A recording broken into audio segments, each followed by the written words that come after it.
If you like winning pickleball games, you're gonna wanna save this video because we're gonna be talking about 4 simple strategies that will instantly help you win more pickleball games. Knowing how to hit the right shots is important, but if you can understand these strategies, you will have what feels like an unethical advantage against your opponents. So let's get into it. Now, the first strategy I want to talk about is so important because what it does is it actually makes your opponents hit low percentage shots that will often result in mistakes. And it has to do with how you position yourself on the court.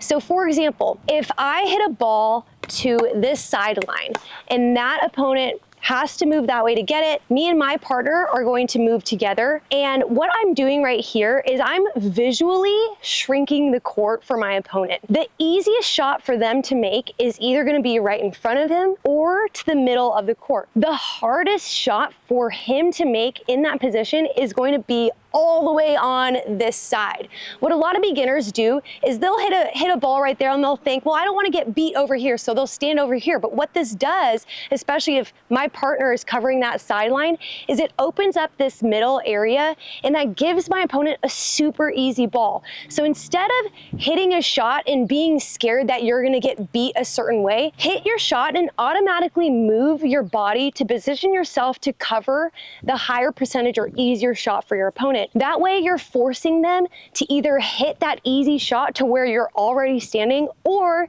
you can tempt them to risk it and try to hit a lower percentage shot. But even if they make it, you'll still have time to get there. This simple strategy will honestly win you so many points without even having to try hard. Now, a tip here I want to throw in, and this is a bonus tip for my advanced players out there. You can use this strategy with this concept, and it's to bait a ball. So for example, a lot of players will be playing a point out and they'll realize that they're setting up their opponent for that easy low percentage shot. So for example, if I'm dinking straight ahead and I kind of set my opponent up and I purposefully stay on this sideline, now I know I'm giving my opponent that easier shot, but I'm anticipating it. So instead of sitting here on the sideline, what I'm gonna do is I'm gonna jump in front of that ball and counter it because I know I'm kind of giving them that high percentage shot. I can actually jump in, anticipate it, and use that to my advantage. This next strategy really separates good players from great players in pickleball, and it's knowing what to do with the third shot. Should you drive it? Should you drop it? How do you know what's the right ball to hit in the right scenario? Now, quick disclaimer, this isn't a universal rule. There are exceptions to the rule. For example, some people prefer driving the ball with the backhand over the forehand,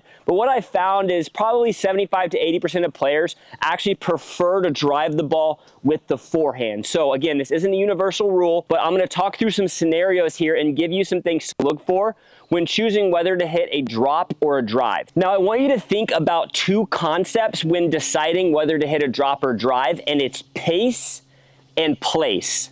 So if you get a ball that's placed deep in the court to your forehand, a lot of higher level players are going to drive that ball because when that ball, especially if it has extra pace, if it's deep in the court to my forehand, this is a very difficult shot to drop. So the goal of driving the ball is to hit maybe a 60 or 70% drive and get a ball that's here in transition that they can come up and drop. Now, if I get a ball that's deep into my backhand, again, a lot of players don't like driving the ball on the backhand side. So a lot of players will go ahead and hit kind of an unattackable drop or a roll drop if the ball's deep. Another good thing to think about is the pace of the ball and judging how high the ball is bouncing.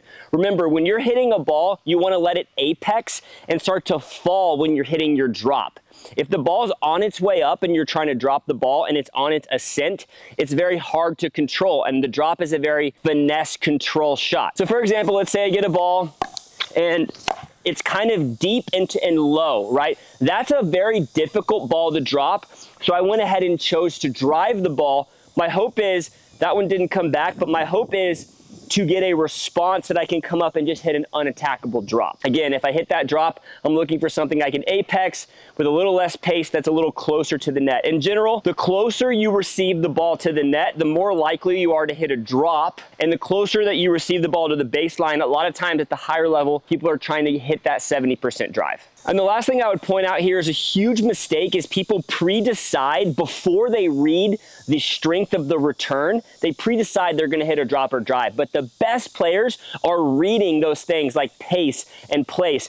Is it to the backhand? Is it to the forehand? What are my strengths as a player? The best players know those things and they determine whether to hit or drive or drop as the point's playing out. But again, you should have some general concepts. If the ball's deep, learn a nice 60% drive. If the ball's shallow, come up and drop it and try to get yourself an easier ball to approach to the kitchen line. This next strategy is something that a lot of people don't talk about, but almost every pro player is really good at this. And it's creating deception with your shots based on your preparation and specifically your backswing. So for example, when I see a lot of beginner or intermediates hit drives and drops, they look very different from each other. Like some beginners will have a really big take back for their drive, while they'll have a short take back for their drop. Now, yes, the functionality of it is one thing, but if you can get to the place where your drop has a similar preparation to your drive, you're creating a ton of deception with your opponents because they don't really know if you're gonna hit a drop or a drive, and you can actually get a lot of points this way. Similarly, where I feel like this makes the biggest difference is actually up here at the kitchen line. And this has to do with having similar preparation with your dinks and your speed ups. The best pickleballers in the game will have a similar take back with all of their shots. What this does is it creates unnerving feeling when you're playing them because you never know if that dink's gonna turn into a speed up. So I'm gonna show you guys what this looks like here at the kitchen line. So if I'm dinking with my opponent and my preparation for my dink just looks like this, what I'm gonna do is I'm gonna look for a ball and I'm gonna speed up and I'm gonna do the same preparation. What that does is now they don't know if I'm going to do this huge speed up, whereas a lot of players I'll see dink and they'll hit a dink and then they'll go hit a speed up and see how much different that is. It's so easy to tell. So if you can really dial this in, you can hit some pretty amazing shots even on the backhand dink. This next strategy is something I've really been working on in my game, and it kind of piggybacks off the last strategy, adding deception to your shots. Have you ever played somebody where you're dinking at the kitchen line and you have no idea where they're gonna hit the ball? Those players are really tricky because they hold the ball and they hold their paddle kind of until the last minute, and then they decide where they're gonna go. This is strategic because you can tell when your opponents are kind of off balance or leaning one way, and you can honestly kind of change where you're gonna go with the ball last minute, so they're caught off guard and they don't really know how to react. So in order to hold the ball on your paddle, you need early preparation. And to understand early preparation, what I'm gonna talk about is the 3 different ball heights, okay? So when you're receiving a ball, you're oftentimes receiving the ball as it's bouncing and traveling up. You're receiving the ball at the apex, which is the top of the bounce, or you're receiving the ball on the descent as it starts to fall. When you're receiving a ball off of the short hop, for example, so if I'm taking this ball and I'm receiving it off the short hop, it's barely bouncing, I cannot hold that ball on my paddle.